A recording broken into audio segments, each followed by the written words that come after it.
Mac Power Users, episode 599, A Man of the People with Dr. Drang.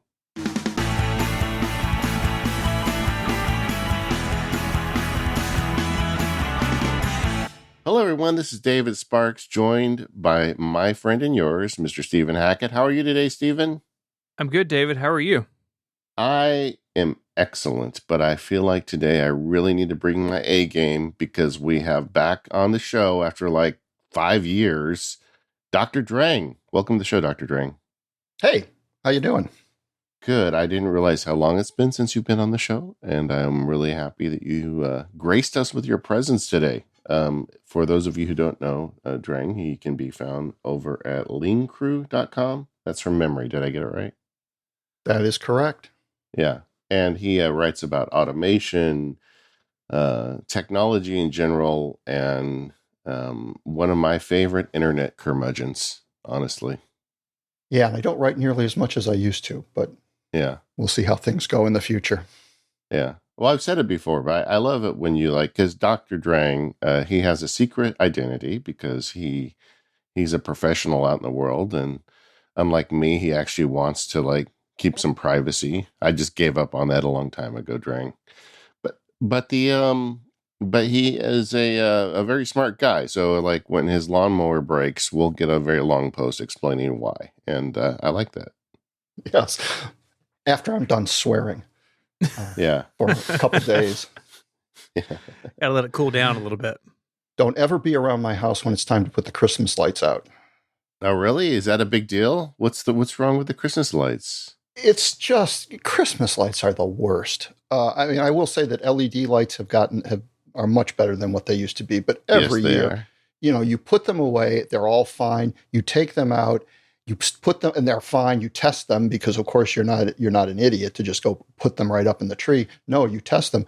You put them up, and then they start going out. And which one? Oh, it's the one in the middle. So it's terrible.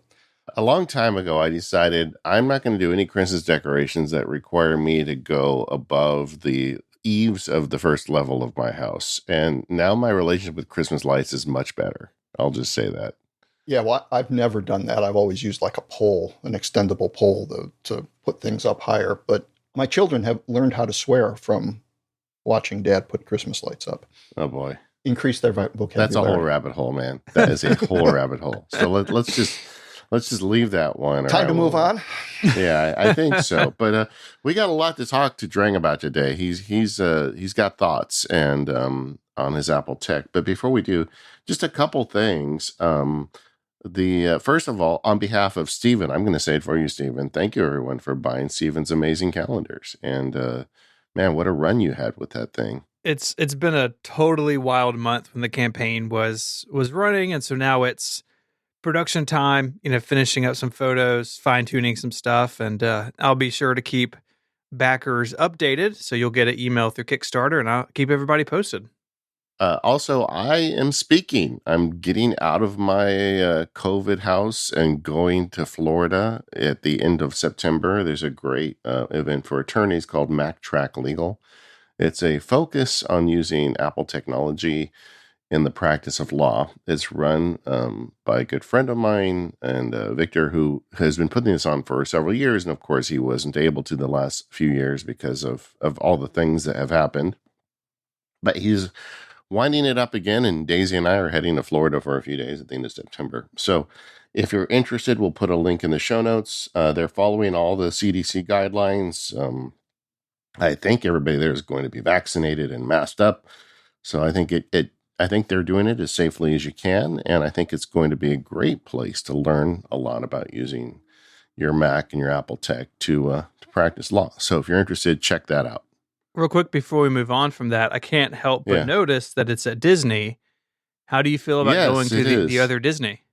Well, first of all, while Disneyland is clearly objectively the superior Disney, it's still Disney, right? And in fact, my wife was very instrumental in me speaking at this gig because I said, well, I don't know, should I go? And she's like, wait, it's at Disney World? You bet we're going. So that's why we're going. But I'm okay with it. I don't dislike Disney World. I just realized that Disneyland is far superior. Yeah, I think y'all could do a fun video or a couple of videos if you get time about comparing the two. I think that'd be interesting. Yeah, I mean, I'll tell you just the real short version. Disney World is great, and I understand why so many people love it. But to me, the thing that makes Disneyland so special is the intimacy of it. You know, I mean, it was built with constraints, and so often constraints make things better. Whereas Disney World, they've got like more real estate than the size of the state of Rhode Island, and there are no constraints, and that can be bad. You know, no constraints is what gets you the Star Wars prequels. That's what I'm going to say. I was telling Drang he's got to get out here to California. We got to get him to the True Disney. I've been to the True Disney and it's fine.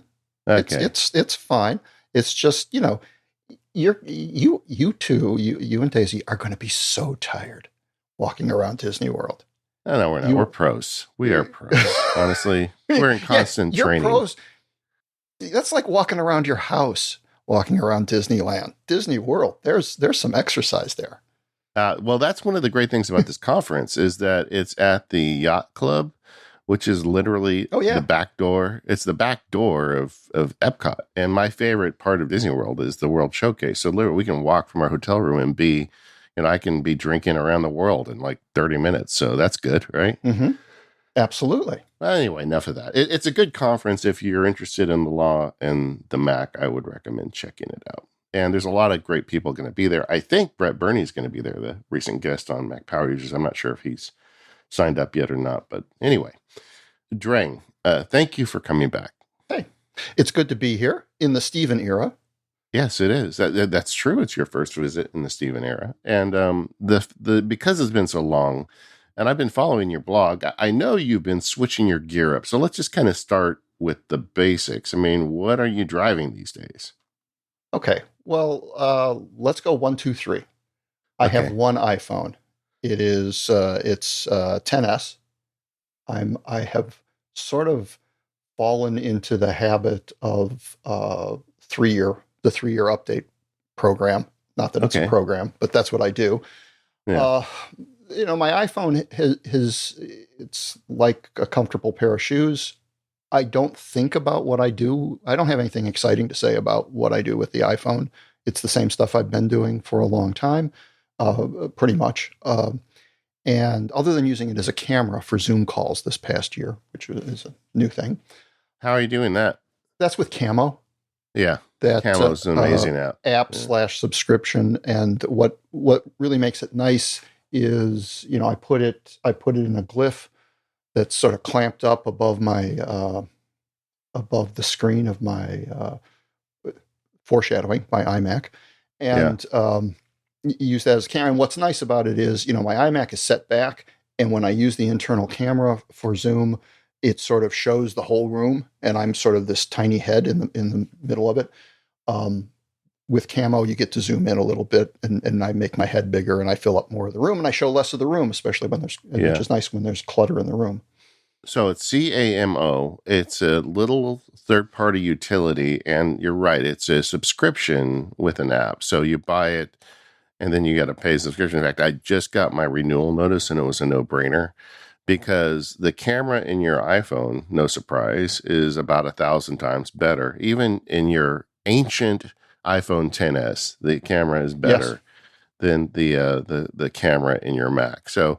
There are a lot of people put like their SLR and they connect it, and there's ways to do that too. We've talked about on the show. But if you want to kind of go with your existing gear, you get this app, and it gives you not only the ability to use your iPhone camera as the input camera for your Mac, which is great for Zoom calls and things like that, but it also gives you a remarkable amount of control over the camera function itself. Like you can change the focus and the balance, and it's a really nice toolkit for that camera.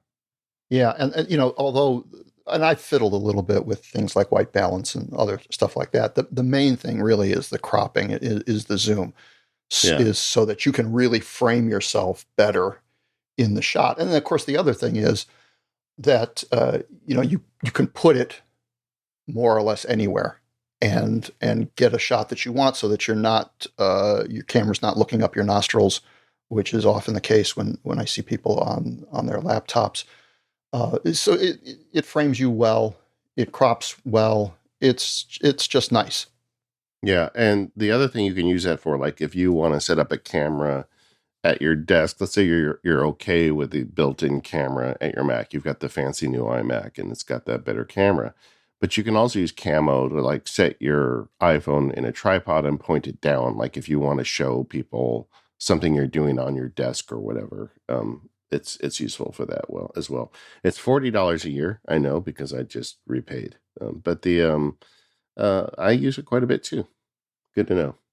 So that's what. So this fall will be an expensive fall because I'll be buying a new iPhone. Now, are you like a Max guy? Do you go like the big one or? I am not a Max guy. This one's big enough in my pocket, and I have certainly, as the standard iPhone has gotten bigger, I've gotten used to it, and so maybe it would be okay if I had a Max, but I just haven't. I haven't made that jump yet.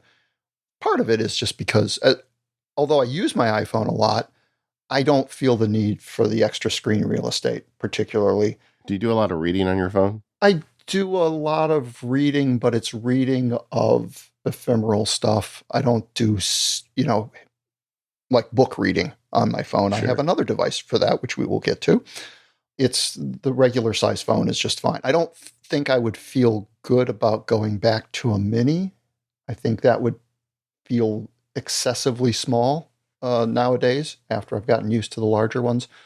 But I'm not going to go. I'm going to stay right in the middle. I'm plain vanilla. I'm a man of the people. There you go. Well, I don't know. Sometimes ladies and gentlemen of a certain age like a bigger screen so they can make the words slightly larger. But sounds like that's not a problem for you. There is no question. There is no question that I have I have the text size setting set to a thing that makes my kids laugh. But it's okay. It works. It's fine. I remember when I was a young attorney, I had my font set at the smallest size. I mean, like the smallest size you could make it. And then I'd go in the offices of the older attorneys and look at their screens, and I would just think, what a fool. I mean, come on, man. Wasting all that screen real estate. I'm not going to say anything about my current. I'm not going to say anything more than that. Yeah. So on this 3-year cycle that you're doing between upgrades, which is I think where a lot of people are, how's the battery life after 3 years? Well, I am surprised at how well it hung on. So the phone I had before this one was the 6S, which was one of the phones that got a free battery replacement. Yeah. For one reason or another, I don't remember. Anyway, so like a year after I had it, I got the new battery. And so I'm pretty sure that that second battery lasted me out years 2 and 3 of that one, although it was getting dicey at the end. So far, I am not having much trouble with this iPhone. I am very impressed with how the battery is being handled. I haven't checked to see what its status is, but generally at the end of the day, I'm getting down low, and it's not uncommon for me to go into battery saving mode or whatever the hell they call it when you hit 20%. But generally speaking, I make it through the whole day without having to recharge. The exceptions are when I'm traveling, and of course over the last year I haven't done that much traveling, but I did last week, and I had to have my Anker battery with me, and I was, when you're spending more time waiting around for airplanes, one of the things you do is pull out your iPhone and play with it.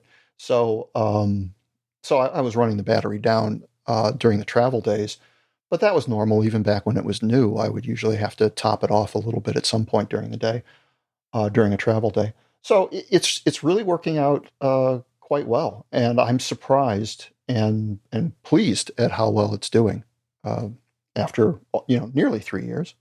All right, you said you have 3 items. What's next? Yeah. So then so my next one is, so that's the one. Now I have 2 iPads. I have the 2016 9.7-inch iPad Pro, which I bought late that year, 2016, and that's my first iPad. That's the iPad that was my dipping my toe into the water of iPads after not thinking much of iPad for its first 5, 6 years of life. I should say that thinking that it's not right for me is what I thought during those years. Yeah. It was my wife had one from, I think, the iPad 2, and it is the perfect is and remains the perfect computer for her. It did not strike me as being the perfect computer for me. But a couple of things were going on in 2016. One of them was that my 2010 MacBook Air was getting long in the tooth, and Apple was not making a good MacBook Air. Well, it wasn't making the MacBook Air that I wanted, which was one with Retina. Mm-hmm. Sure. And I was so I kind of, okay, I'll instead of getting a new MacBook Air that I don't really want because it isn't configured the way I want it, I'll try this. And there were things going on in iOS at the time, and I think it was still called iOS back then, that were making the iPad's multitasking a little better. And so I thought, well, let me give this a try. And so that was that. And for a short period of time, about a year later, it became my travel computer. I stopped using the MacBook Air. I had given it off to my son as a stopgap after one of his computers died, and I just sort of gave it to him. So it became my travel computer for a while. And then in 2019, very early 2019, I bought the 2018 iPad Pro, and I went ahead and got the 12.9 or whatever the size is. The lunch tray edition. Yeah, exactly. Because although by that time, Apple had come out with a MacBook Air with Retina display, it still had the keyboard that everyone hated. I mean, it was, the 25th model revision of that keyboard, but and I'm sure it was absolutely fine, because that's why you have 25 revisions in 3 years, is because your keyboard is perfectly fine. So I was a little bit leery of getting it, and I was also starting to wonder whether Apple was ever going to make a laptop for me ever again. And so I started thinking, well, maybe I should just go all in on this iPad thing. And so the iPad became my main computer certainly when I was traveling. It was my only computer when I was traveling. And also, quite often, I would use it around the house just because, well, partly because I had an iMac. This is foreshadowing again. I have an iMac at home, but I have to go to the desk, whereas the iPad I could use anywhere. And the other thing was, as I was getting less and less confident in Apple's dedication to the Mac, I started thinking that I really need to learn how to use this properly and learn how to do all the things that I have to do for not just entertaining myself, but also for work on my iPad. And so I used my iPad an awful lot more than I probably would have normally, just because I was teaching myself how to use shortcuts and how to do, a variety of things on it, and how to do whatever multitasking is available on the iPad. I was learning how to use it as efficiently as I could so that I could get my work done. And we're going to go deep on that experience for you, what worked and what didn't, and how that story ends for you. But just for now, having the two iPads, which one do you use the most? Which one would you recommend to people in terms of just the sizes? I think it depends very much on how you're going to use it. If you're using it as a replacement for a laptop, go for the 12.9. If you have a laptop and it's something that you want to use to read, or you want to use to maybe watch a movie when you're on a plane, or when you're lying in bed, or just using it for one of the things, and I say this as a person who's very much Mac focused rather than iPad focused, despite those years when I was trying to use the iPad all by itself. the canard that the iPad is only for consumption it is wrong. You do use it for work. But the main thing is a lot of work is consumption. Yeah. I don't know about you, but I do a hell of a lot of reading for work. And I think most people do. Most people who are so-called knowledge workers, we do a lot of reading, and the iPad is just great for that. I will say, though, the smaller iPad is probably the one to get. Now, the 9.7, which is what I still have, I do think the current one is the 11. Is that the small one? Yeah. I think that would certainly be better, and still small enough to be easy to hold. And I mean, not that the 12.9 is really a burden to hold. It isn't. I mean, it's the size of a notebook, really. It's 8.5 by 11 notebook, and it is pretty light. But it just feels, when you have both, and you're going to go sit out on the patio to read, you take the smaller one. Yeah. And when you're packing your backpack to go on a trip, you need to have a real reason I need to have a real reason to put the 12.9 in instead of the 9.7. I much prefer the 9.7 for that. This episode of the Mac Power Users is brought to you by TextExpander from Smile. Go to textexpander.com/podcast and get 20% off and type more with less effort. TextExpander removes the repetition out of your work so you can focus on what matters most. With TextExpander, you can say goodbye to repetitive text entry, spelling and message errors, and trying to remember the right thing to say. When you use TextExpander, you can say the right thing in just a few keystrokes. It's better than copy and paste. It's better than scripts and templates. TextExpander snippets allow you to maximize your time by getting rid of the repetitive things you type while still customizing and personalizing your messages. And best of all, it can be used on any platform, in any app, anywhere you type. If you like those home screen posts I do at maxsparky.com, those all start with a TextExpander snippet. I send all the questions out to people who are going to do those interviews via TextExpander. On the flip side, I'm a legal business. When I need to do research and type in a citation to a specific case or casebook, I've got all that saved as TextExpander snippets too, so I don't have to spend any time fiddling with my keyboard. I just type a few keystrokes and everything is done for me. I just use this app so much. I really am a believer. And TextExpander was the original sponsor of Mac Power Users. They reached out to us and said, we like what you guys are doing. We want to sponsor you, and we will always appreciate that. Either way, you can get 20% off. Just go to textexpander.com/podcast to download it. Once again, that's textexpander.com/podcast. Let them know you heard about it at the Mac Power Users, and check out TextExpander today. All right, so we've been bearing the lead. Dr. Drang, tell us about your Macs. Well, I have 3 Macintoshes now. Wow, 3? I thought you had 2. Okay, now I want to hear. No, I have 3. 1, 2, 3. That's our theme here. So I have. It's a magic number. So I yes, it is.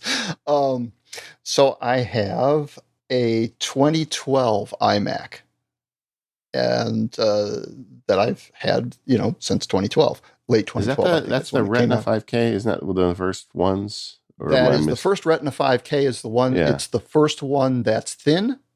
It has no super drive in it. It went aluminum, and it's got the bulge in the back. Yeah. Thin with air quotes, but yeah. Yeah, yes. It's so many inches thin, as Phil Schiller would say. So I have that. I have a 2017 iMac, which is the one I'm talking into right now. And I have the M1 MacBook Air, which I bought just a few months ago. Okay. And it is like the 2010 MacBook Air, which was the first good MacBook Air. Yeah. It is an amazing device. I feel about it the same way I felt about that Air. What was remarkable about that Air, of course, was super light. It was super thin, and it booted up so quickly. Not that I ever really turned my computers off. I usually just put them in sleep mode, but still, it came on so quickly. And the M1 Air is just as amazing to me. And so I use that more than I use. I mean, it depends on what I'm doing. Sometimes I will walk over to the 2017 iMac and use it just because I want the screen real estate. But most of the time when I'm doing something that only takes a couple of windows, maybe 2, 3 apps, yeah, then I'm usually on the air. If Apple releases an Apple Silicon big iMac, are you in for that? I will be in on it. Yeah, I keep waiting for that for the darn 2012 to die on me. It's remarkable how long it's lasted. It was my home iMac up until about this time last year when I realized, hey, dummy, you're working at home all the time. Why not have your more recent computer at home and your old computer at the office, back at the office where you never work? And so I moved the two of them, and I started worrying about it because, oh no, one of the boxes is gone. I have one of the boxes, but I don't have the other one. I can't remember which one it was, which box I had disposed of. Didn't matter. They are exactly the same. It's not just that they fit in that trapezoidal box.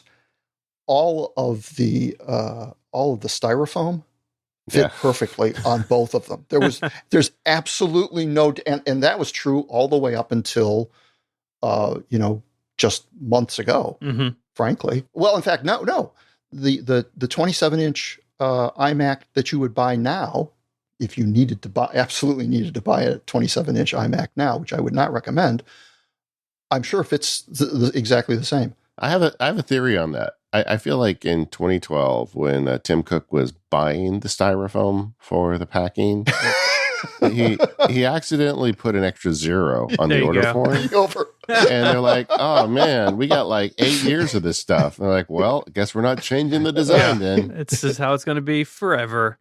I have to, I also had another bit of insight here. We've had eras of Mac power users, and one of the eras was the era where every guest came on the show and without us asking told his or her story about a failed keyboard on an Apple laptop. That went on for like 4 years. It seemed like every guest, Yep. And the new era is every guest comes on and talks about how the M1 has like blown their mind. And that, that's a better era for Apple, I have to say, but it is funny, man. I'm a man of the people. I will. I never had a bad Mac laptop because I had not bought a Mac laptop since 2010. Yeah, you avoided. That's how I avoided it. You avoided a lot of pain. Yeah. And this is the interesting thing for me as a reader of your excellent blog, is that for several years we were getting a lot of posts about how you were solving tricky problems of getting work done on your iPad with interesting, combinations of apps and shortcuts and automation. And then it seems like in the last 2 or 3 months, things have changed. Yeah. So what's going on? What's going on, Doctor? Yeah. So I have not written a shortcut in I don't know how long. I have tweaked a couple of them just because I realized that my work had changed and I needed to do a little something differently. But no, I have done no automation on my. I've been using automation. I have not built any automation on iOS or iPad OS since February when this thing arrived, and it was delightful. That first month or so, it's still delightful, but in particular, that first month or so that I was using the M1 Air, the return to the Mac it felt so comfortable and it felt so right. And I learned some things that I had done in particular about how I made blog posts and how I build the site when I add a new post. That I sort of took a lot of the ideas that I had generated over the years when I was working on an iPad, and I had been doing all of my blog writing in drafts, and then posting them more or less directly from drafts by running an action that called a shortcut that went off to the server and did this and did that and uploaded and ran some code on the server and blah blah and everything, and it worked well. And But when I came back, I said, well, okay, I need to go back. Let me go back to what was I doing in BB Edit in the old days. Oh, I still have, all my old macros and things like that for BB Edit. But I went in and tweaked them and reorganized them. They were mostly good, but there were some things that I had learned from the iPad years that I thought, I want to make that sort of convenience, bring that convenience to the Mac as well. And so now I haven't written a blog post on an iPad in months. Not that I write that many anyway, but they're all done. They're all done on the air, and it's wonderful. And I preview them on the air. That was one thing about the iPad. I never really worked out a good way to preview my posts. Whereas I had that on the Mac back in the old days, and I fixed that up, and I changed some other things, and I have essentially a palette in Keyboard Maestro that has a series of commands that just keep that palette up in the upper right corner of the screen. And when I'm writing a blog post, I can do all sorts of things from there, or from the keyboard as well. But some things I don't do often enough to remember the keyboard shortcut for, so I go over to the palette and do it. And I publish from there, I preview from there, I bring in images from there, I do my linking, all that stuff. It all goes very smoothly. And it's so nice to be able to program in an environment where I have all of these choices that you just don't, instead of being limited to shortcuts or in drafts, luckily drafts has a lot of built-in capability, a tremendous amount of built-in capability. But if I'm working in BB Edit, I've got BB Edit's Apple script library, and I've got Automator if I need to, and I've got Keyboard Maestro if I need that, and I've got Python and Perl and the shell, whatever I need to do, and whatever seems the most appropriate language to use, I get to use it because I can mix and match all sorts of things on the Mac, which I could not do back on the iPad. We joked about the bad keyboards and how you were able to skip a generation of pain, but it sounds like what you're talking about is it's maybe more on the software side that drew you back to the Mac. Do you think that's accurate? It certainly was the key. It was the hardware that was keeping me away those years. First Retina, and then as the stories of keyboard pain came out, it was that. Those were keeping me away. I longed for the ability to, and I still worked on my Mac. I'll tell you what happened in November.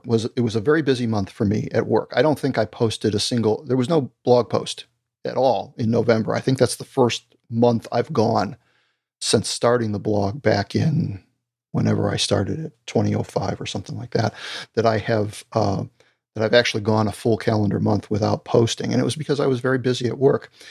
And the weekend, Thanksgiving weekend, I was sitting around sort of thinking about what I was going to be doing in December, but also looking back on what had happened in November.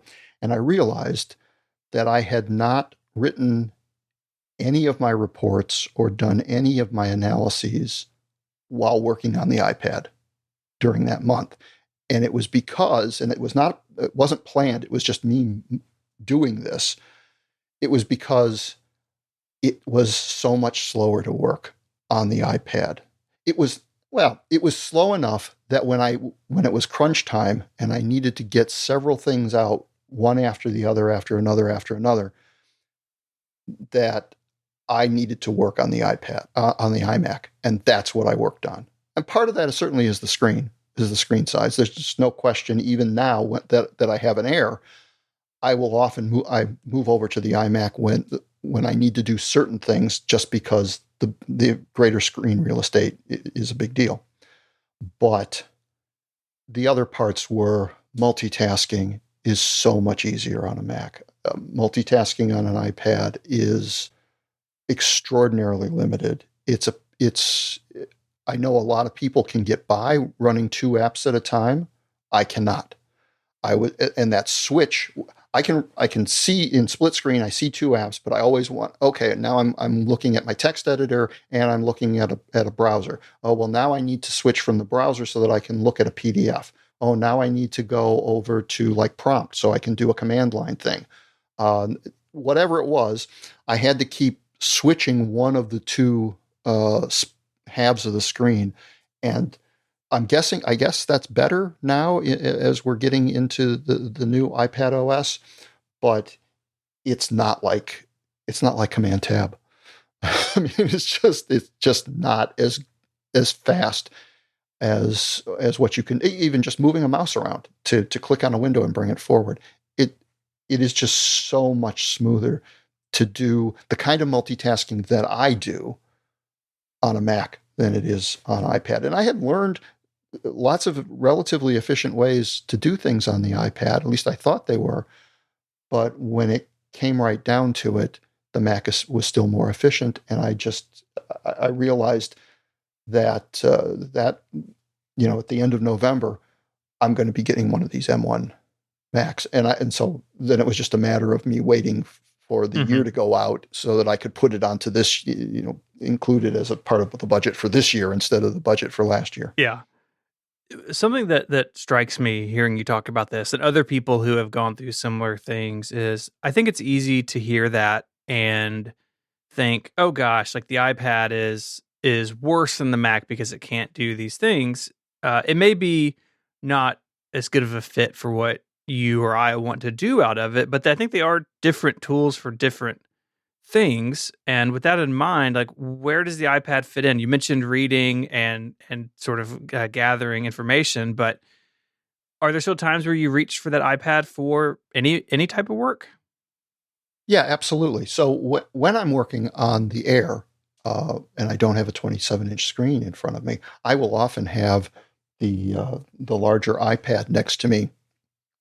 And if I'm doing some programming for a job, I will have documentation up on the iPad next to me, or I'll have a PDF of a drawing of a building or a machine that I'm studying uh, up on the iPad while I'm doing programming on the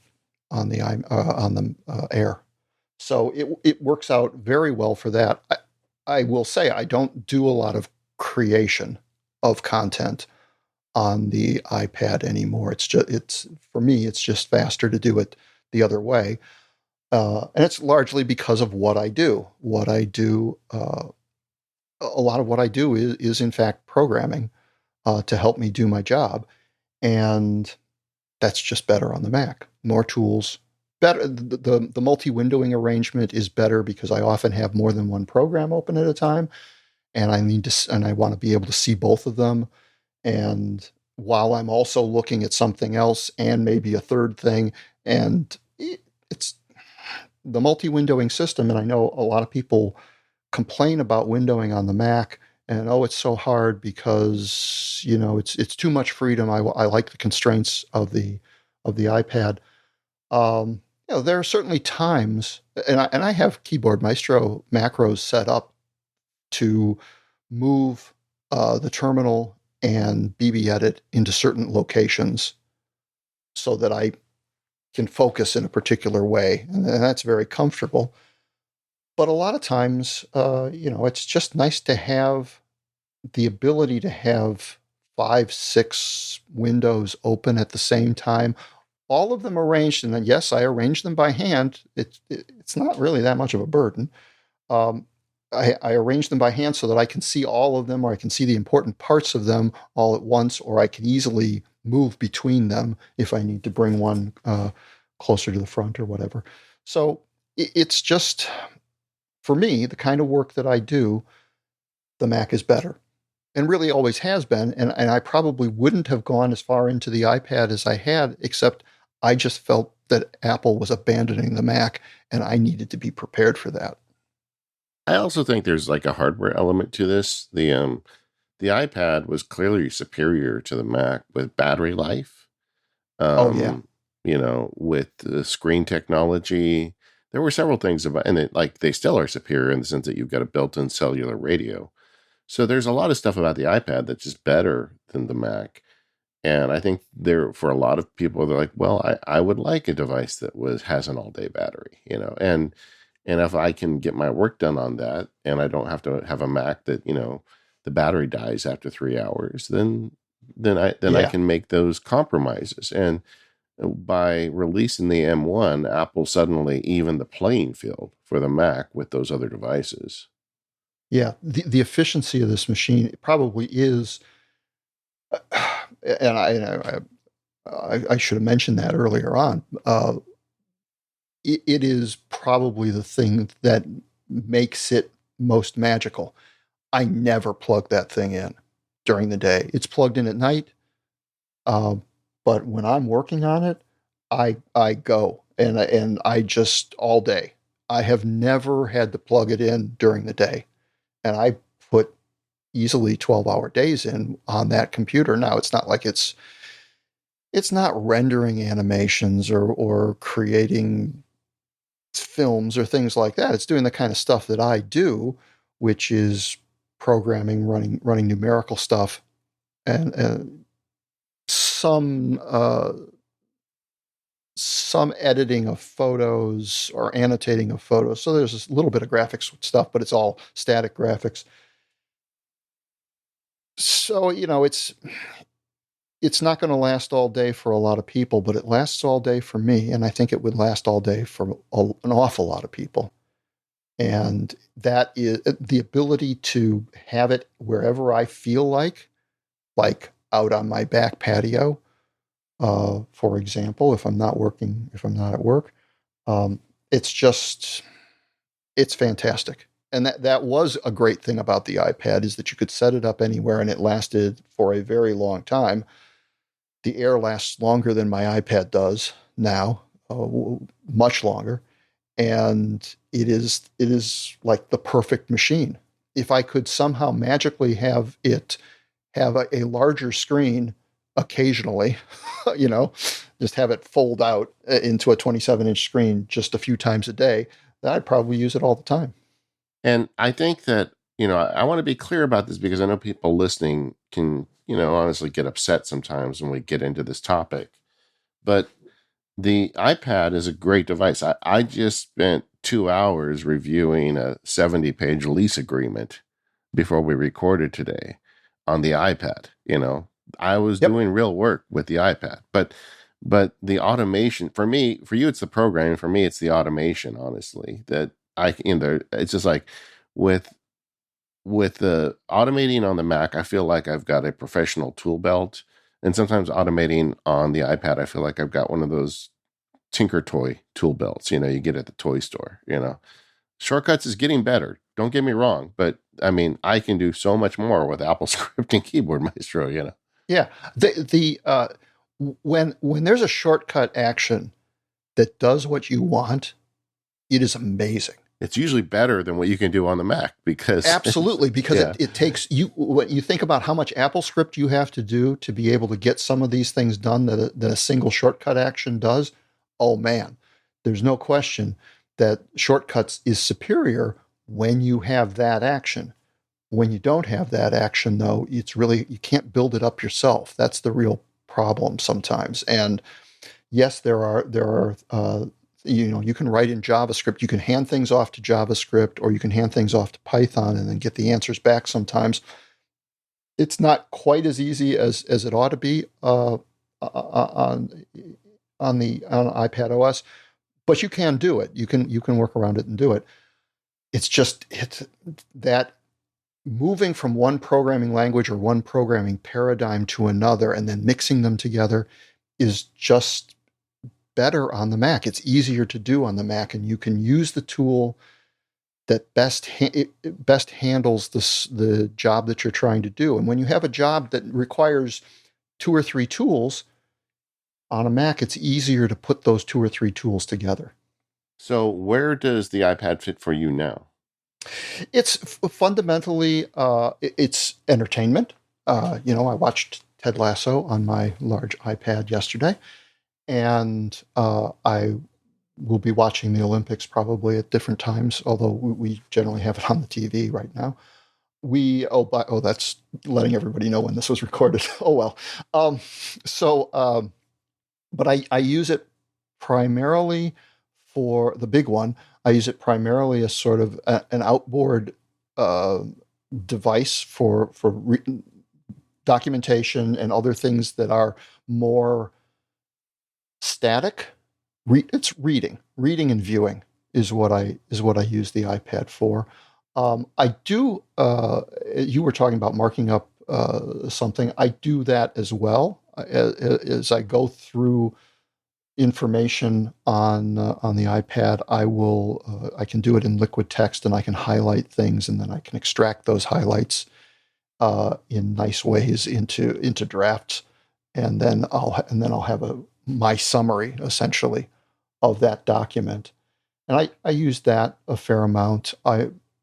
Other things I mark up. Oh, I use it. I use it a tremendous amount, oddly enough, in Google Earth. For work, I do a lot of jobs where I need to. It has to do with buildings and the inspection of high-rise buildings. And I have the drawings of the buildings, which is very nice. But sometimes I like to see the building itself. And Google Earth has really nice images. They're not exactly photographs, and can't entirely trust them because there's some sort of algorithmic aspect to them. But you get to sort of fly around the building and see it from the outside at least, and understand a little bit better what the drawings are telling you. Also, sometimes the drawings that I get are incomplete, and so seeing the image fills things in. And then I will take screenshots of the north elevation of the building, and then I'll go and I'll mark it up with the pencil, and so that I can, here's where things change, and 1, 2, 3, 4, 5. Say, okay, so it changes at the 8th floor from this, and there's a setback here. Where's the setback?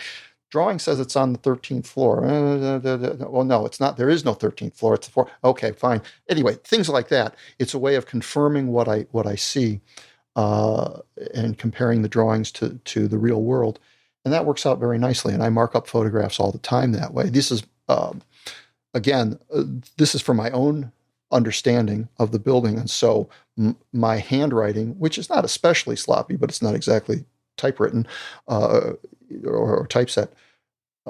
So it doesn't look great, but it works for what I do, and I now have this marked up drawing that I can refer to when I'm doing the rest of my work. So I use that, marking up regular documents, but marking up photographs, or in this case, sort of synthetic photographs, is a good part of what I use the iPad for. And I do that.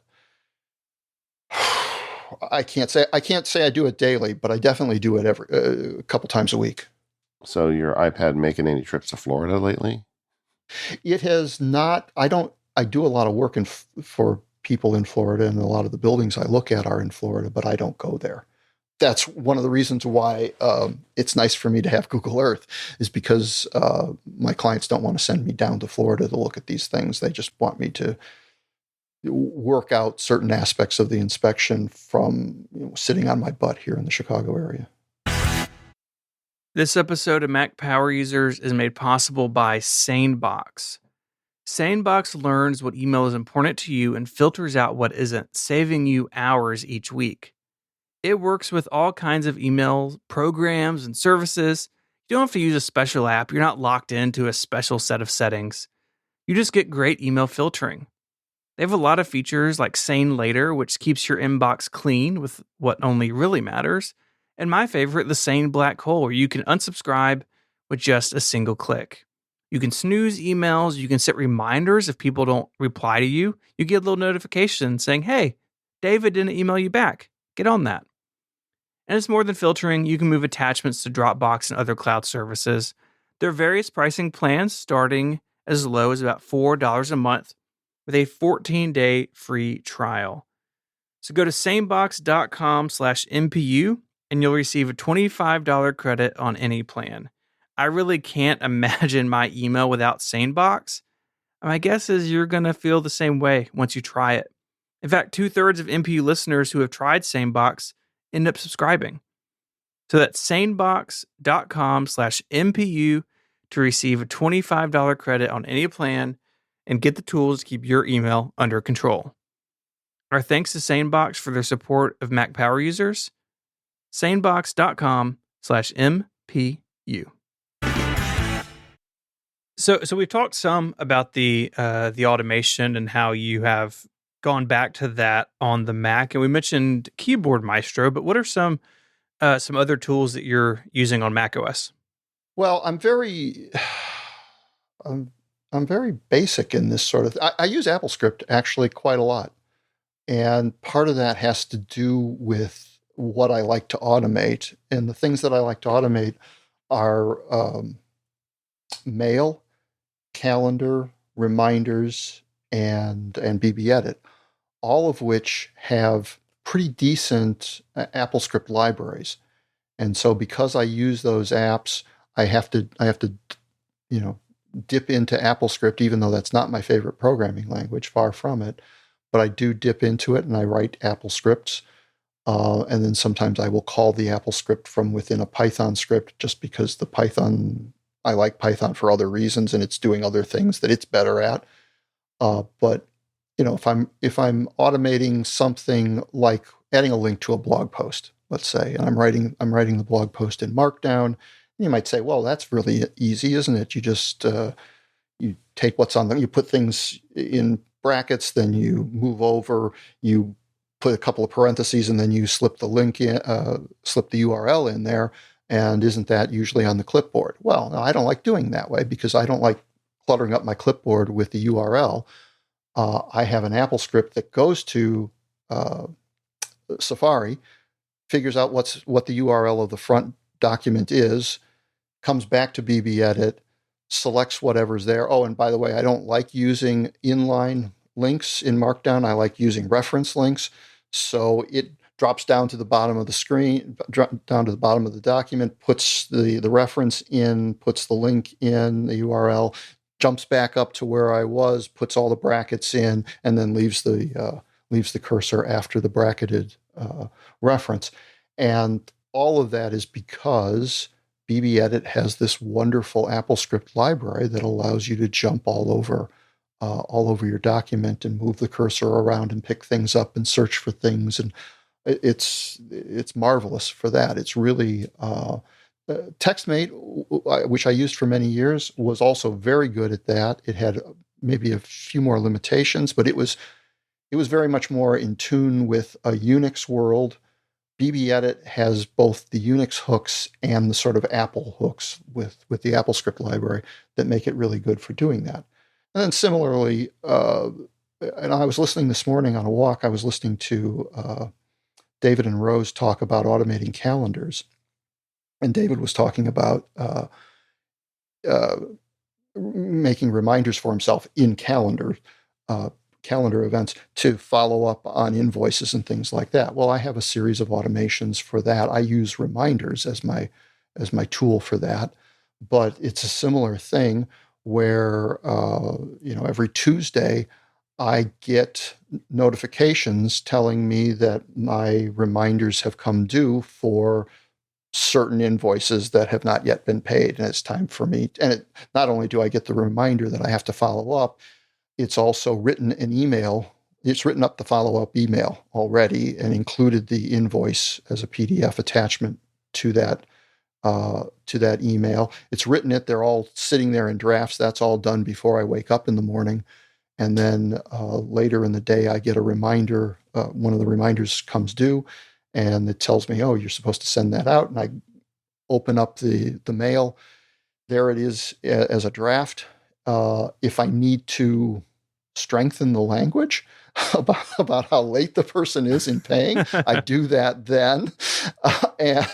Or if I have some other questions about it, I do that then, and then I send it off. And that has served me well now for several years. And I've tweaked that automation a bit, but it's something that it has to take place on a Mac. Even when I was using the iPad all the time, or quite often, all of that stuff was going on my Mac. The nice thing was that because I created these Well, because I did it in reminders, the reminder notification would show up on my iPad and on my phone, reminding me I need to follow up on these invoices. And the draft email would be sitting there waiting for me no matter what device I was on. Yeah. And that was one of the great things about the whole iCloud connection and keeping yourself within the walled garden of Apple, is that if you use it right, you can move from device to device very smoothly and still get your work done. It's one of the interesting things for me with this announcement of shortcuts for the Mac that there are areas that are going to get better. Like you mentioned calendaring, and I've gone through the pain of learning the AppleScript calendaring dictionary, which is not easy. I mean, there's areas of that thing where you get one capitalization wrong and your whole script, crashes and burns. Yep. And and now with shortcuts, anybody who's tried to calendar shortcuts on their iPhone knows how easy it is. You drop a Lego block, you put the details in, you push the button. Have you thought about shortcuts for the Mac? And now that you have all this shortcuts experience, how is that going to change your automation game on the Mac when all this comes out? Well, I assume that at some point I will start to transition to shortcuts. And Apple, I think, is generally going to be making that transition easy because we have all the tools in shortcuts for the Mac to be able to run AppleScript and to be able to run shell scripts, Python, Perl, whatever, Ruby, all these other traditional Unix type scripts from within shortcuts. And so that will give us that's like the safety valve when shortcuts actions don't quite do enough. And you just need that one little extra thing, and then you can have a very nice running shortcut. Well, that nice little thing might be something that you can do in AppleScript or in Python or in Perl or whatever. And I think that's going to be great. I think it's going to take a while for me to do things because right now my automations are generally working correctly. Yeah. But I do think that as I make new ones, I will be going the shortcuts route instead of trying to start in Automator or start in Python or AppleScript. And the nice thing is you'll be able to drop all that scripting stuff into shortcuts. So it really isn't like giving them up. Yeah. Yeah, I think, depending on how things work, I think I will end up using shortcuts as sort of my framework, and I will draw in whatever tools are necessary. And if it's a native shortcut action, well, all the better, because then it's easy to do. But if it doesn't quite do what I want, well, I'll program it myself and stick it in as a run shell script kind of action. What I like the most about shortcuts coming to the Mac, because generally speaking, I don't find shortcuts to be a tremendously fun programming environment. I really prefer typing my code out. I don't like dragging and dropping, but that's just because that's what I'm used to. But the best thing about shortcuts coming to the Mac is that it shows that Apple is interested in the Mac. Just as the M1 shows that it's interested in the Mac and some other things that are happening, and that it's interested in automation on the Mac. And that it realizes, I think, maybe it won't admit this to itself, that it missed the ball on Automator, that it could have made, Automator could have been shortcuts. Yes. Automator is shortcuts. At least I was going to say that, but I didn't. Yeah. In its user interface. Yeah. Except that they didn't give us enough actions. Yeah. And how many times, I use Automator, I still use it because it has that one, the quick action thing is just fantastic. If I'm in Finder and I can, right click on a file and down in the quick action submenu is the thing I want to do with that file because I've created an automation for that. An Automator quick action for it. But most of my, damn near all of my Automator quick actions are simply one-step actions, and it's, run shell script or run Apple script. I don't build up Automator actions through its own native stuff because they don't have the power. And maybe they have more power than I think, but I got so frustrated trying to make automations through Automator that I've kind of given up on it. And so my natural tendency now is to write a shell script or an Apple script and then just run it through or turn it into a quick action via Automator.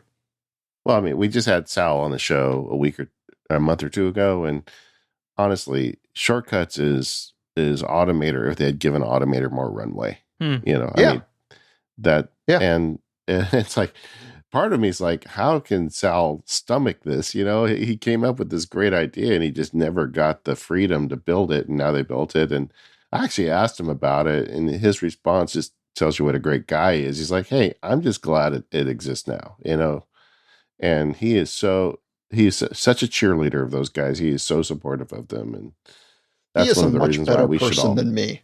Yeah. Because I would be complaining about this. I would be writing blog post after blog post about how, we had all these ideas before, and what the hell, we're 10 years behind because Apple sat on its butt instead of doing this. And, more power to the guys who came in from workflow, but geez, Apple had all this stuff ready to go. We didn't need that. The same way I often feel when I'm listening to Connected, and I think that Steven is a much nicer person than I would ever be now that Mike Hurley has suddenly gone all in on the Mac after years of telling Steven what an old fuddy-duddy he was for working on the Mac. I would not stand it. I would go off on him if I were you. Got to be the bigger man sometimes. Yeah, I'm a small person. I can't help it. I can't help it. One thing I spot in our show notes is a little line that says Launch Bar and Alfred. This is something that Dave and I have talked a lot about. I'm a big Alfred user and fan. A lot of our listeners are split between Launch Bar and Alfred. So what's going on there? Well, of course, this all goes back to Quicksilver. And it all does. It's the grandfather. Oh boy. Although I think Launch Bar was around before Quicksilver, but I didn't know about it until I realized that Quicksilver was dying and I needed to move to something else. And so I landed on Launch Bar, and Launch Bar is what I used for quite a long time. There was a period, maybe 2 years ago, a year ago, 2 years ago, something like that, where I said, well, I'm going to give Alfred a fair shot. And so I used it for a few months and said, I don't know. I mean, it's got these nice features, but my fingers seem to still always want to go back to the Launch Bar way of doing things.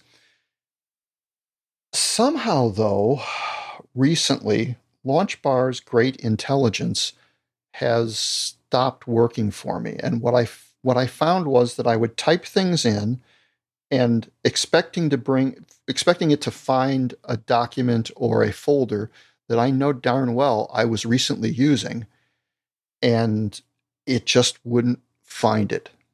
And I don't know why. It was too far down in the list of options. As you start typing and you mean this, you mean that. No, it's down here. You should know better than that. And so I went back to Alfred because I'd bought it during that 3-month test. And I found that the things that I didn't like about Alfred, certain keyboard things that it's just a matter of taste, really, I was better able to accept because Alfred was finding things. Alfred's intelligence was working out better for me. And so I stuck with that. And I've made a couple of, are they called workflows in Alfred? Yes. Whatever. Yeah. I've made one or two that I use for within contacts to help me, pull out somebody's address in a particular format. So, I start typing in the person's name. I hit return to bring them up within Alfred. Their I think by default, the email address is chosen. And then I have a little thing that I think if it's must be command return. Yeah, command return. If I click that or type that rather, it will give me the address of the physical address of that person in a particular format, in LaTeX format, so that I can paste it into like a proposal or a report or something like that. So I'm now an Alfred person. After years of thinking, why would I use Alfred when I have LaunchBar and it's working perfectly well for me? Well, it stopped working perfectly well for me. I don't know why. I don't know why it got confused, because for years it was just exceptionally good at anticipating what I was looking for, and for whatever reason it stopped. And I'm not sure why, but Alfred seems to be doing a good job of that now. And I think Alfred has always been better at doing this workflow type stuff. I mean, you can do that kind of thing in LaunchBar, but I think it's harder to do. And I never did it. As a person who usually likes to try out automator things, I never really got into doing that within LaunchBar. I've already done it, in the last couple months, a couple times here since switching to Alfred. So I am now in the Alfred camp, but if LaunchBar were still as intelligent as it used to be for me, I would never have switched, because I find it really nice. I liked its one of I think the thing that, for whatever reason, when I would be searching on a folder and then need to get into a subfolder, so I type in the name of a folder, but then I want to go into a subfolder.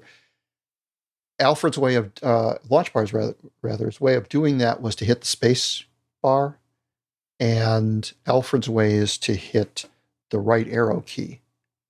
And it's little things like that. I still prefer the space bar, but Alfred doesn't allow you to do that because it doesn't. Oh, that's the other thing. That's the other big difference between the two, is that LaunchBar times you out. Right? If you're typing away on something, you have to type it in with whatever your search term is within a certain period of time, or it just times you out. Yeah. And sometimes that's nice, because if you have screwed something up, you just take your hands off the keyboard and wait for it to clear, and then you start over again. Whereas in Alfred, of course, you have to backspace. On the other hand, when it's a longer thing that you have to type, possibly multiple words, the fact that Alfred gives you time to type that in is nice. So it's different styles. I'm coming to appreciate Alfred's way of doing that. You shouldn't feel like you're defusing a bomb when you're typing in a string, but yeah. Well, and it might also have to do with aging. When I was younger, I knew what I was going to type, and my fingers worked right away to type it in without as many mistakes as I make now. So maybe Alfred is for older people. Maybe that's the approach. Well, oh, wow. But LaunchBar, you can change that timer, so you can give yourself more time. I think you can even turn it off if you want. But you can. When I start up a program for the first time, when I download a program or whatever, and I start using it, it's those defaults that the people put in that really tell you how the developer thinks you should be using the device or using the software.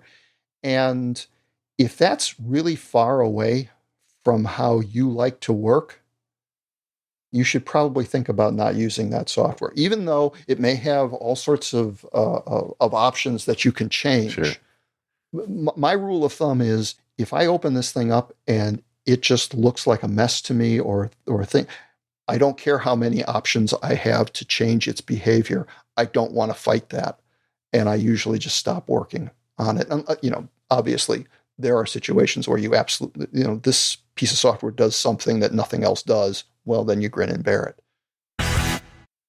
This episode of the Mac Power Users is brought to you by Squarespace. Make your next move with Squarespace and enter offer code MPU at checkout to get 10% off your first purchase. Squarespace is the all-in-one platform to build your online presence and run your business. From websites and online stores to marketing tools and analytics, they've got you covered.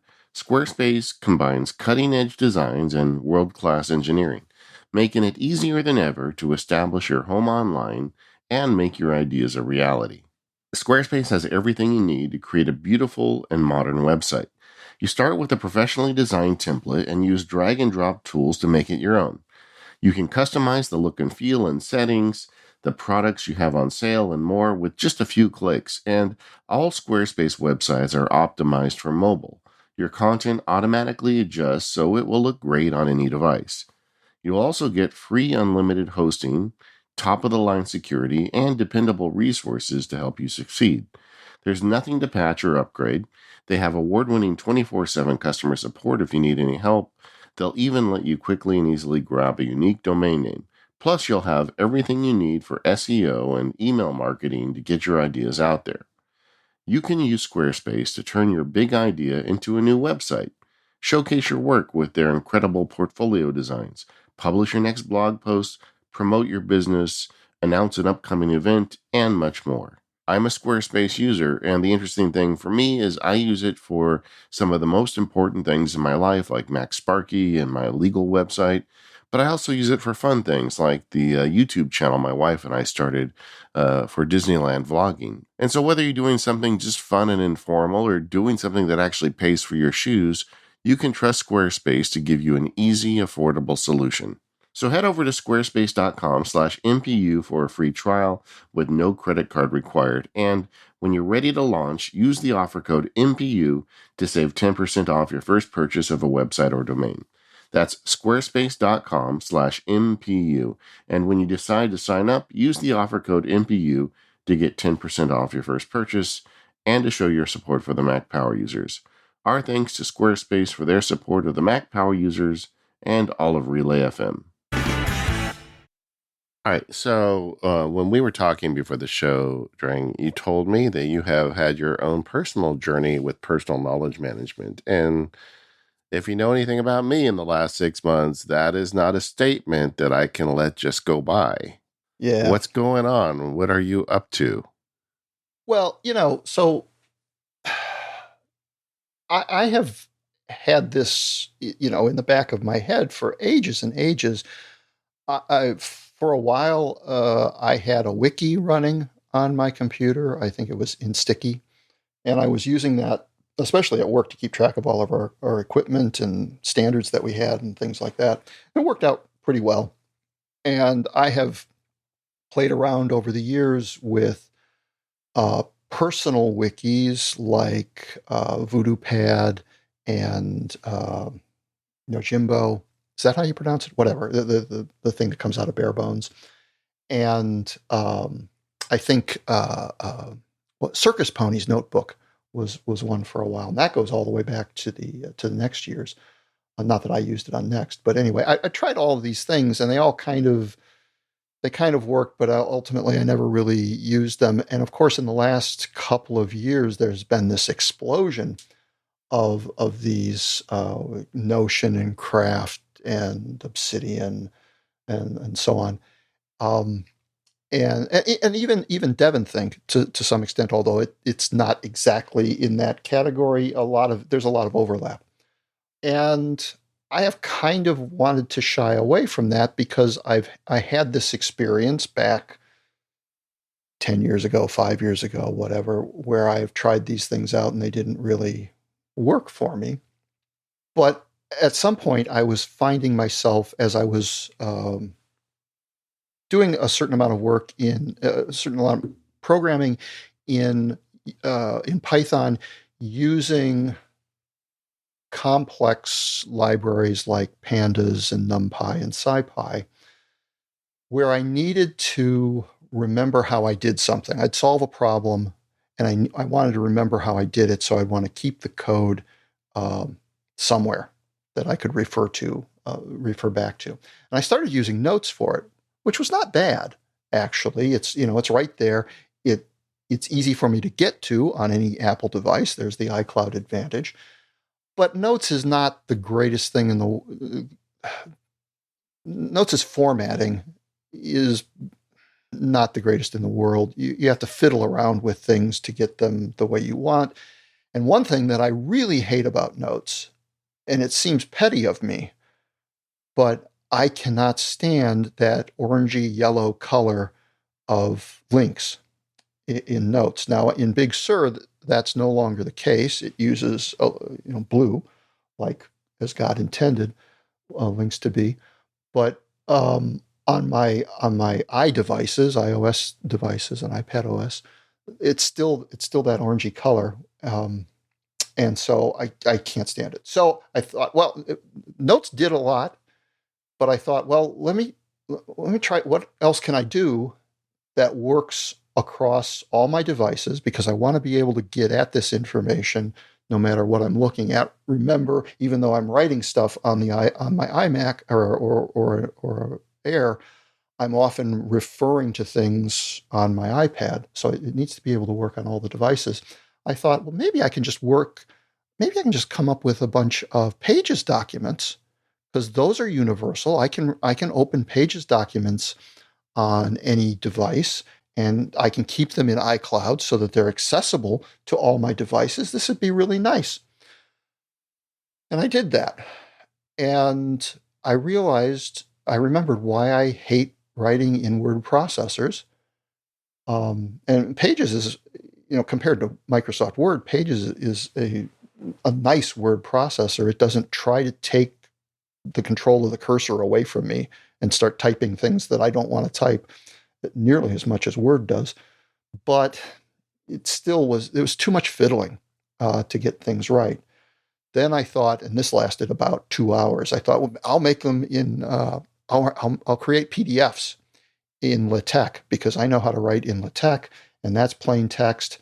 And I'll just create PDFs that way. And that just stunk. That was awful. It was terrible, because the links didn't work well. It was a pain. It was just an absolute pain. I feel like a PKM system in a word processor is like getting a root canal for the hell of it. I mean, well, I'm not sure that ever had any hope. Recognize, though, that what I was going to do was I was going to have a page for pandas. All my pandas notes were going to be on one Pages document. And if I'm working in pandas is a data analysis library for Python. And so if I'm working in pandas, I know I'm working in pandas, and I know darn well that what I need, so I can open up the pandas document and search through it. So it wasn't going to be terrible. My idea here was of what I needed was not something that needed tremendous amounts of backlinks. I wasn't trying to keep a calendar on it. I wasn't going to be trying to do journaling on it. It was going to have some links to the outer world, like to documentation, but it wasn't going to have a lot of internal links. And so, just for a moment, when you said that, though, I had a picture of you with a photo album with a bunch of pictures of panda bears in it. Honestly, just for a moment. Yeah, sorry. Pandas is a library for doing data analysis in Python, and it makes it work like the R language. And they are cute bears. Let's just be clear. They are cute bears. They're not actually bears, but okay. There you go. I stand corrected by the doctor. So then I tried Obsidian. And because all the cool kids are using Obsidian, the coolest, and kids I'm a cool kid, so why shouldn't I use Obsidian? And I tried it, and here's where my rule of thumb showed up. I opened up Obsidian, and I said, "Ick, oh, it's light text on a black background. Well, I got to change that right away." And then I changed to another theme, and then I don't really like the way the colors are here. How can I change that? Well, okay, they've got a bunch of themes. Well, this one's pretty good. It's not exactly what I like, but it's kind of okay. I could probably change the theme. I could probably reprogram, change a few things in the theme, and it'll work. And then I looked at what the theme looked like, and I saw what was, essentially like CSS in the theme. And I thought, oh my gosh, I have to understand how Obsidian thinks a document is structured before I can do any of this, because they've got, wheels within wheels within wheels. in their style language. I will absolutely agree with you. I am a person who chooses delight over utility. When it comes to apps, I want things that are fun to work in and that are easy and pretty. And Obsidian is the big exception in my life because it's usually pretty fun, but it's not usually very pretty. And Yeah. just the power of it is what keeps me there. But yeah, I get that. Now, we had talked on the phone about getting you to try Craft because there's a lot of listeners of this show that are huge proponents of Craft because Craft swings the other way. It gives you that delight. Have you tried it? I looked at it and I saw, I think it's like Notion in that your structure is based on blocks and you Yeah. get this many blocks and this, and I just said, no, that's not how I think. I don't care. Now, of course, if you just buy the unlimited blocks package, whatever, you don't have to think anymore. But I really did like the thing that Obsidian, the siren call of Obsidian, of course, is that it's just a folder full of markdown documents. Amen, And brother. gosh, isn't that wonderful? Isn't that what I would like? And it is what I would like. But I don't want to see it through Obsidian. I don't. And so ultimately, I made my own Oh boy. thing. So, Of course. so what? But hear me out, ladies and gentlemen Okay. of the jury. I the biggest problem with this, at first, it's just some static web pages. The script that creates the static web pages from the HTML pages from the Markdown pages is no more than 20 or 30 lines because it just calls a Markdown processor and says go to it and just make another file that has the same name as this one, except it's got HTML at the end of it instead of as the extension instead of MD. So that's actually pretty straightforward. My folder has subfolders in it, but only one level deep. I'm never going to go any farther than that. So I have, one for Python. I have one for Pandas. I have one for Matplotlib. I have one for LaTeX. I forget. There's another one somewhere in there.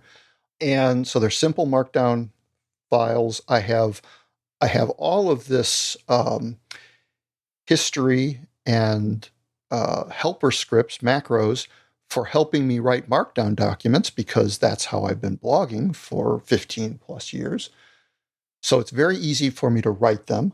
I needed only a couple of little scripts to create the files, to create the HTML files. The CSS I stole from my blog and changed a couple things. So there's a lot of cruft in there that this sort of quasi wiki uses. Or that doesn't use, but it's still in the CSS file. Well, that doesn't hurt anything to have stuff in the CSS that you never use. And then the only other thing is rsync to upload all the HTML files to a server. And I wouldn't need that if Safari on iOS and iPadOS allowed you to open local documents, but unfortunately it does not. So I have to have it on a server somewhere. But I write a new page or I alter a page and I hit a Keyboard Maestro combination and zing, it updates everything. And now that piece of hint that I'm calling all these hints, all of this stuff is available to me on all my devices. And it looks kind of the way I expect things to look because it's my CSS that I've developed for the blog over ages and ages.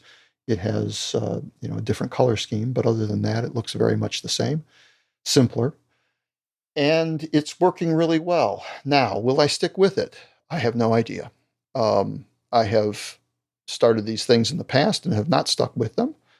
I have tried to make this as easy as I can and as pleasant to look at as I can for my eye so that I will stick with it. And that was one of the reasons why, Notes, Pages, Obsidian, other VoodooPad, all of these things have their uses. They're all nice, but because they aren't exactly to my taste, I know I'm not going to I wouldn't keep using them.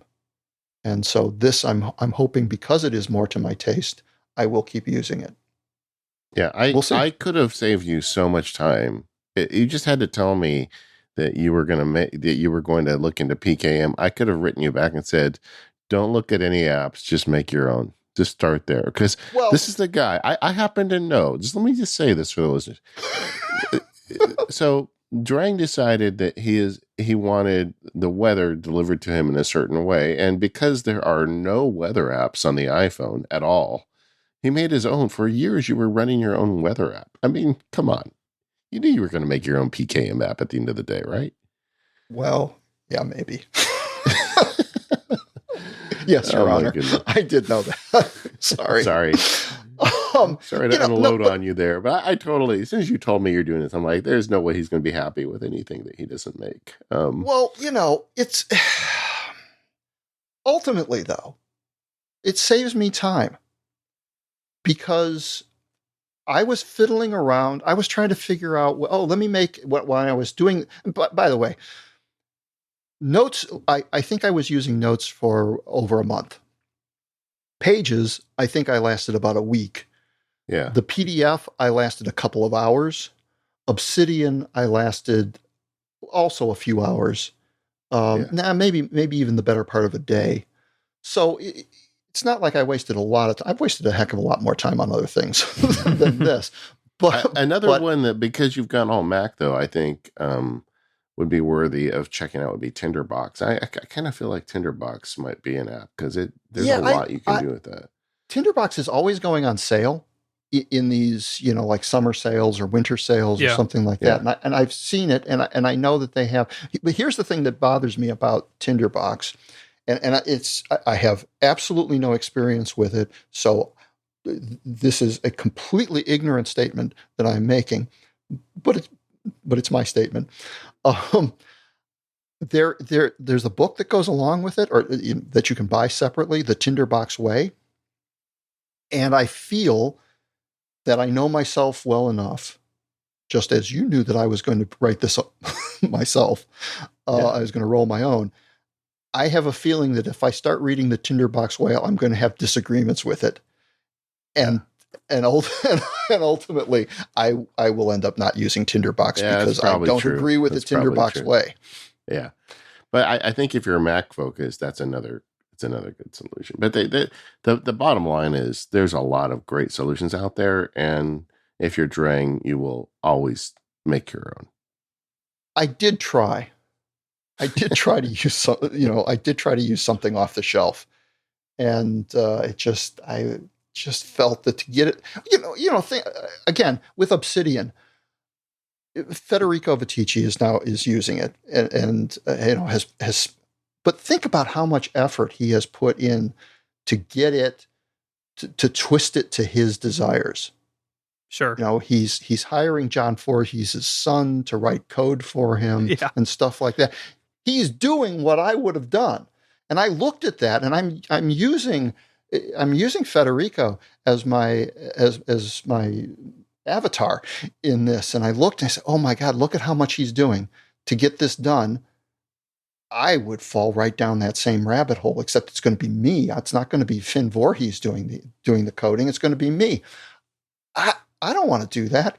Can't I just make some simple HTML files? Won't they always work? Yeah, they'll always work. So I did. And, maybe 100 lines of code total. I'm done. Yeah, but you do not need to hire a development team to successfully use Obsidian. I can attest to that. I'm sure you don't, but you have to be willing to accept what Obsidian looks like, and I would not do that. I know I wouldn't do that. Gotcha. Well, also, just for listeners out there who are not going to write their own, I talk a lot about Obsidian, but I wanted to just point out while we're on the topic that I do think Craft and Tinderbox are very good options for this. And if Obsidian doesn't float your boat, you should look into those. We are in a renaissance of these things. Like, again, 10, 15 years ago, everybody wanted to have a wiki, or wikis were great.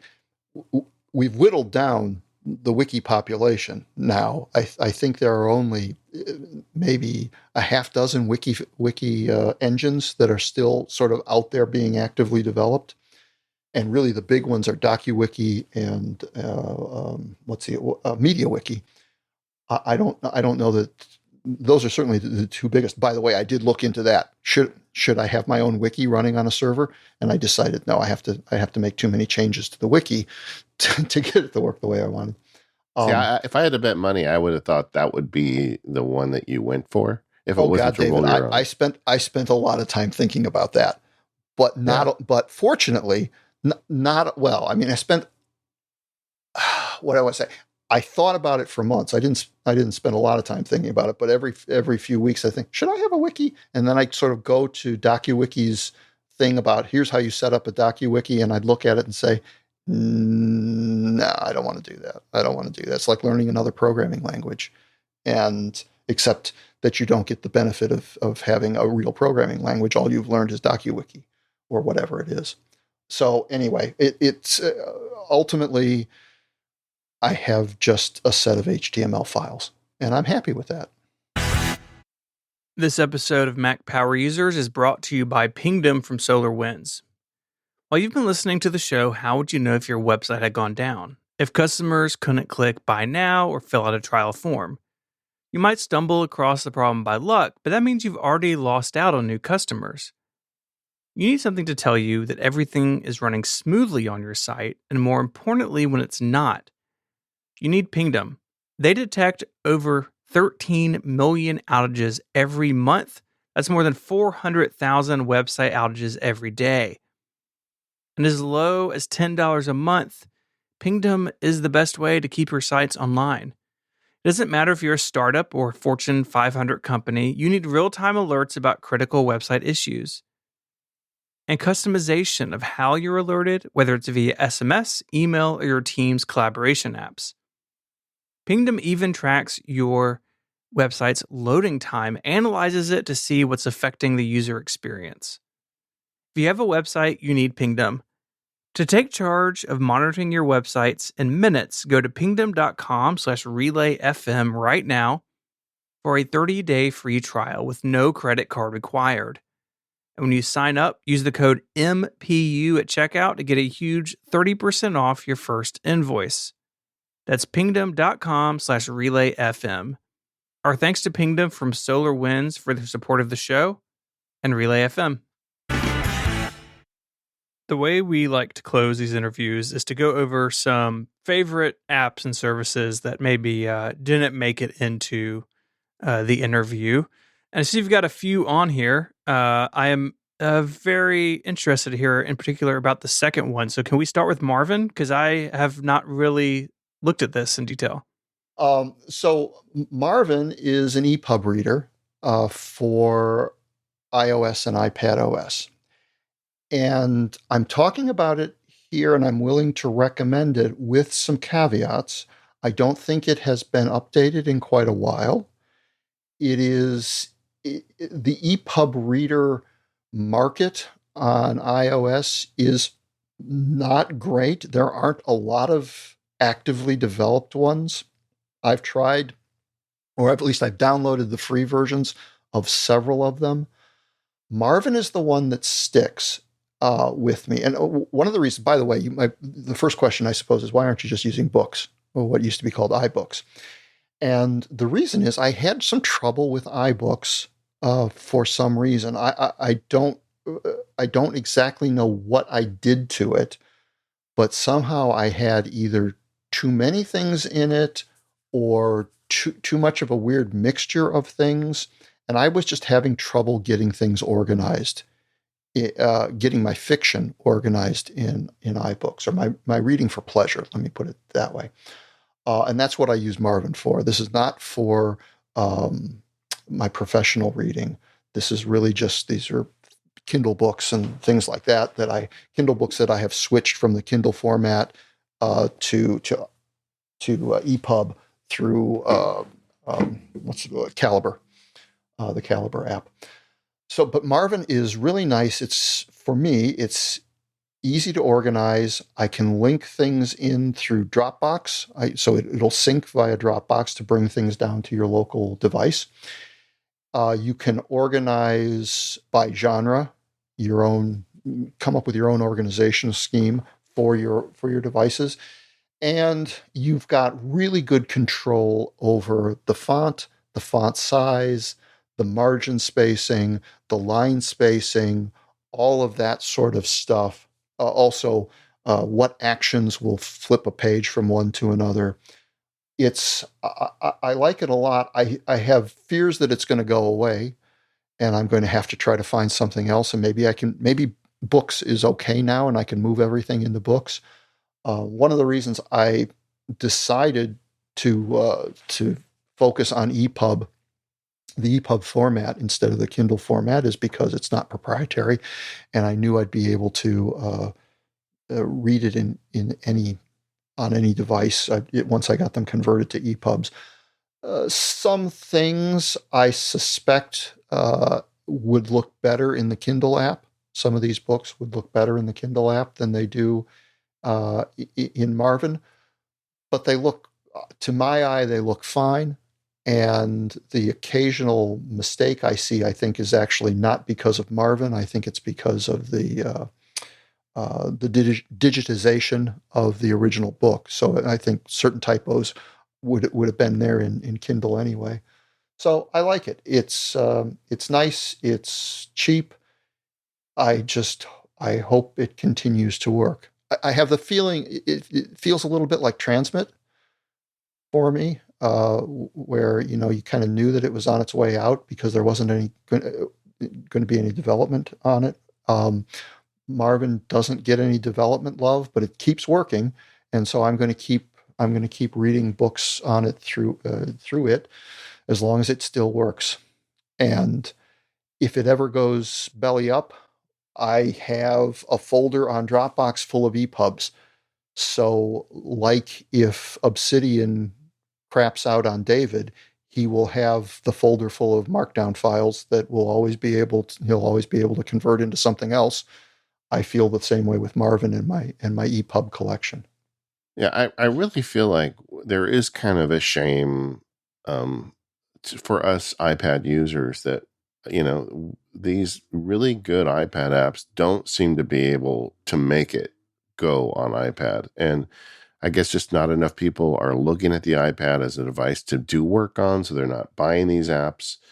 But there's a contrast there where apps of good power are able to survive for decades on the Mac, and that just doesn't seem to be happening on the iPad. I don't know what we can do as like enthusiasts to help fix that, but there's a real problem here.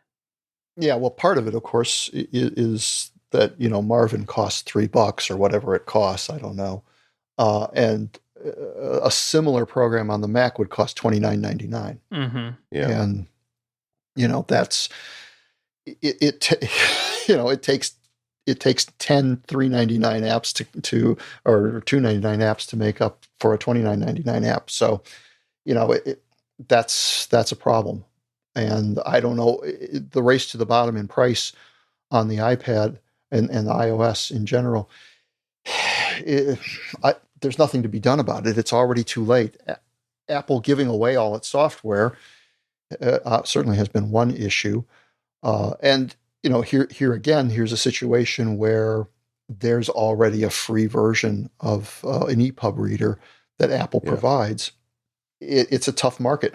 On the other hand, boy, there are a lot of EPUB. If you start looking for EPUB readers in the App Store, you'll see a lot of them. By the way, you'll probably see more than one called Marvin. They're all made by the same developer. I think Marvin 3 is the one that I am using, and it's the one that seems to be the most recent, even though it's still a little long in the tooth. What else you got for us?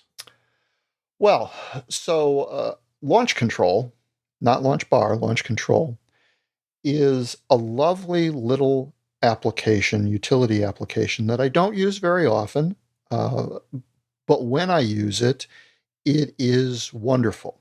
So Launch Control is an app for controlling scheduled tasks on your Mac.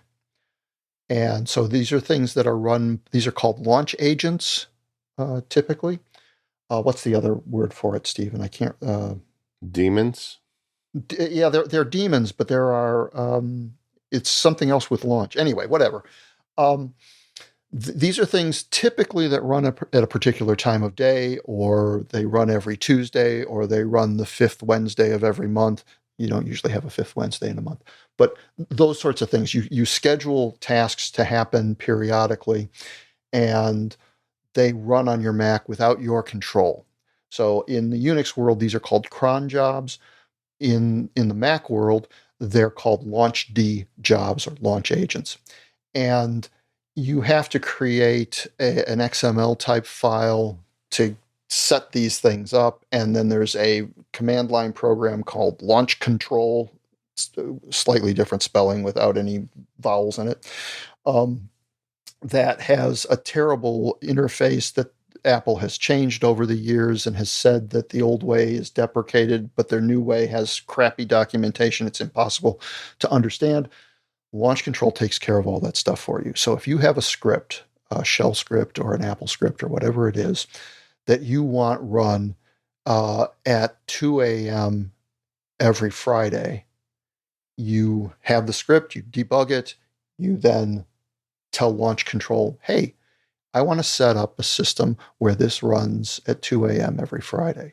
And it's very easy. It's a very simple, it's very much a shortcutsy kind of interface.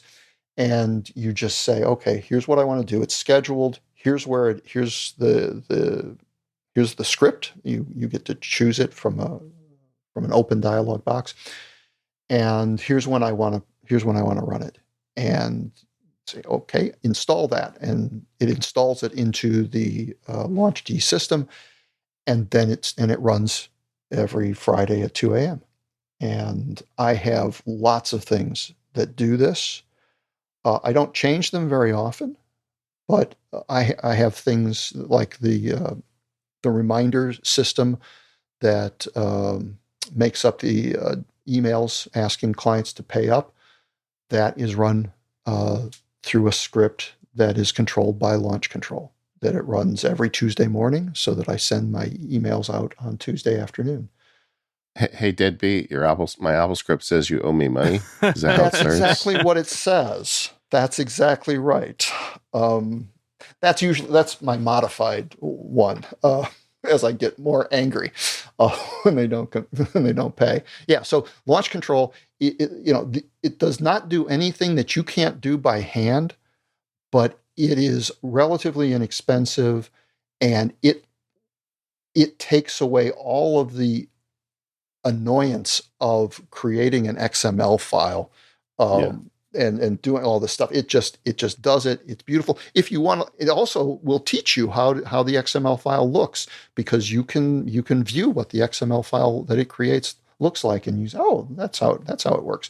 So it's kind of a teaching tool too, if you want to use it that way. The thing about these launch agents is that they're not terribly hard to figure out on your own, but you don't do them very often. You're not making these things every day. And so having a tool that remembers all the stuff and builds it up for you is perhaps even more useful on something like this, where you only make, every couple of months you might be, oh, I want to do this, and now I want to schedule this task now for every fifth day or something like that.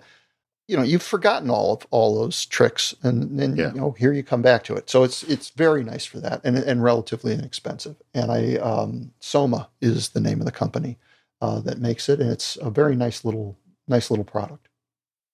Another one on your list is one of my go-to utilities that I'm pretty sure we have never mentioned in 599 episodes of Mac Power Users, and that's Image Optim. Could you explain that? Yeah, I use it primarily for reducing the size of ping screenshots. So I take my screenshots, and this is usually for when I'm writing a blog post. My blog posts often have screenshots in them, and because I am a good internet citizen, I like to make the PNG file as small as possible. And Image Optim does that. And it's a very nice little program that kind of you can drop your ping files onto it, and it will crunch through them and make them smaller. And you can give some options to it as to how crushed you want it to be. Basically, if you want it smaller, it takes more time. You can also do multi-passes on it if you like, and you get to see how much smaller it is than the original PNG file that came from your screenshot. And it's just dead simple. Drag and drop. You drag it on there, and there it is. And so now the thing, wherever it was that you were dragging it from, usually in my case from the desktop, the file on the desktop is now 40% smaller than it was before, and that's what I upload to the server to save on bandwidth. And these are lossless changes too. Yeah, they look the same. If you put anything on the internet, if you do a newsletter, I think this app was free. I don't remember paying for it. This is a no-brainer. I think that's right, because the technology underneath it is a bunch of command line programs that were also open source. So I think the developer of Image Optim has basically put a nice wrapper around all of those and given it away because the fundamentals are also free to use. I've tried using some of these from the command line, and I'm a big command line user. I don't really like using them from the command line. Image Optim is better. Yeah, don't even mess with that stuff. Just get Image Optim. It's so much easier. Drag and drop. That's it. Yep. Dr. Drang, so great having you back on the show today. I can't wait to hear about all the money you're going to spend in the next year between your new iPhone, your new, 30-inch or whatever iMac. In fact, I know, because you told me, that if the iMac gets any bigger than 27-inch, you not only have to buy an iMac, you have to buy new furniture. I like that. Yeah. I like that. Yes, I do. I'm not sure if you're going to go buy new furniture or ultimately you're going to make your own, but, we'll see. No, that's your job. I don't make furniture. That you do that. I've got like an eighth of an inch on either side of my 27-inch iMac that fits within the hutch that I'm using right now. I've got no space. It's going to be bad when the bigger iMac comes out. Steven, is the new iMac going to be bigger? Definitely. Yeah, I agree. So you're in trouble. Yeah, I know. Well, either way, and it's really great hearing your story of coming back to the Mac with the stuff you're doing. I know you're busy. You haven't been posting as much, but the stuff you put up there is gold all the time. I just posted a blog post earlier today before we recorded, linking to you, where I wanted to write a Amazon affiliate script for a text expander Apple script. And of course, I went looking on the internet, and you had already started it. I just modified yours a little bit and was able to get it working. And that's the kind of stuff good. you bring to all of us, and we all really appreciate it. So, well, that's what it's for. It's for people to take and fix to make it fit the way you like to work. Exactly. And we appreciate you coming on today. Thank you for having me. It was fun. I'd like to tell you about another show here on Relay FM, and that is Pictorial. It's hosted by Quinn Rose and Betty Chen, and they talk about the most interesting parts of art history. Now, neither of them went to art school, but the way they break down stories about art is really pretty cool. It gets that elitism right out of the picture. They share what they're learning about art every other Tuesday. Quinn is a podcast producer who is passionate about recognizing the artsy of both low and high art. And Betty is a building design manager who spent years guiding the art gallery of Ontario. So if you're interested in learning more about art with them, check out episode 26 on flag design in North America. Very fascinating topic. Or maybe episode 15 about the most famous stolen artifacts in the British Museum. You can learn more at relay.fm/pictorial or search for Pictorial wherever you get your podcast. I want to thank our sponsors today, and that's our friends over at Smile, Sanebox, Squarespace, and Pingdom. We are the Mac Power Users. You can find us at relay.fm/MPU. You can find the forums at talk.macpowerusers.com. In fact, I see Dr. Drang in there on occasion, so you might see him there. leancrew.com is the website for Dr. Drang. Anywhere else we should tell people to go, Doctor? I'm at DRDRANG on Twitter. All right. Otherwise, Lean Crew is the place to go. On More Power Users today, we're going to be talking about Drang's first Mac. We have a picture. Are we going to be allowed to use that picture in the notes, Drang, Dr. Drang? Oh, absolutely. So with more than a snowman, we have a picture of the back of Dr. Drang's head. If you're a More Power User subscriber, that's going to be in your show notes. So check that out. And what an enticement! Yes. I mean, you're the mystery man of the Macosphere. We got to know more. But either way, thanks for listening, regardless, and we'll see you next week.